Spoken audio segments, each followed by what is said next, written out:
Hi there, Janet Fritz here for Galaxy Girl Creations. Welcome to my channel. Today I am sharing a process video that stemmed from a challenge over at the Secret Not Secret Kit Club's May scrap party. And so the challenge was to use a large photograph, and so I had an 8x10. Normally I would use a 5x7 for a large photo layout, but I do sometimes use 8x10s, and this is the one that I had handy. And I am using paper from Illustrated Faith and their Seeds of Faith collection, and pretty much all of the embellishments and paper that I'm using on this are from that collection, with the exception of the 12x12 base paper. I believe that's Pink Fresh Studios.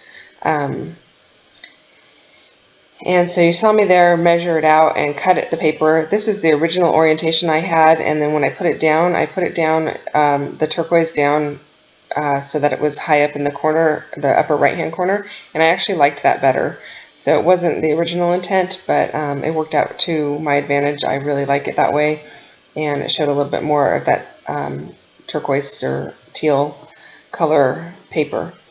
This photo is of my kids when they were I would say probably 5 and 7, and the story here is just how blessed I am to have them in my life, and how blessed we were to have them be as close as they were. They're still close today, and they are young adults now, but oftentimes they would call each other best friends, and they'd hang out together quite a bit, even through the teenage years. So the title of this layout is Doubly Blessed, and That's Why.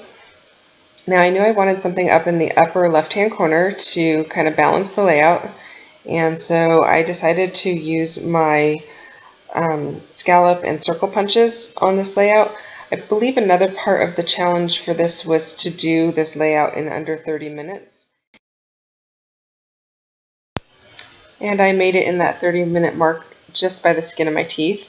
And that is one reason I decided just to pull this collection kit. Everything kind of matches, well, it's all set up to match and work together, so that made the decision making process a lot easier.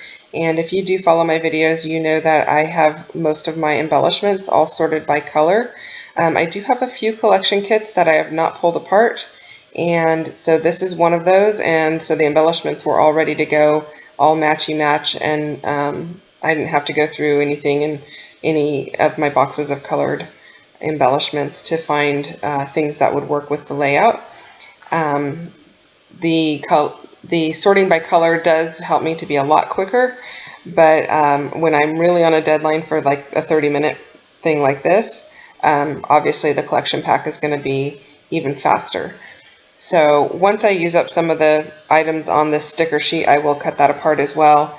Or if the paper is, when I use up most of the paper, I will cut up the stickers as well and stick those into the embellishments that I have sorted by color.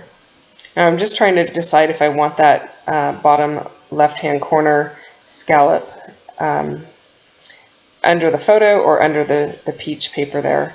And I end up with it under the photo by my son's, just above his ear. So I ended up using some arrows, a lot of little tags. In my fine line applicator there, I have crystal lacquer, and that is by Sakura. It works really well, but you do have to keep the lid on. You have to put the lid on right away when you're finished with it, otherwise it does get sticky and gummed up. But it dries fairly quick, and it works perfectly, so I really like it. It holds things on really well. I have used some craft foam there to pop things up to add dimension, and that's just the cheap craft foam that you get at Walmart. It's sticky on one side, and then I use either tacky glue or the crystal lacquer to adhere the other side of the craft foam. I find that it works better than using my ATG gun. So this layout came together really quickly, obviously, and I really like the way that it turned out. I don't do a lot of large photo spreads, but I do have some in my albums, and this is a go-to design for me, throwing those two papers behind it and having the large layers at different angles. I really like the way it looks with the large photo. It gives it visual interest and some movement to the page. So if you see other videos of mine that have large photos in it, you'll see me come back to this design more often than not.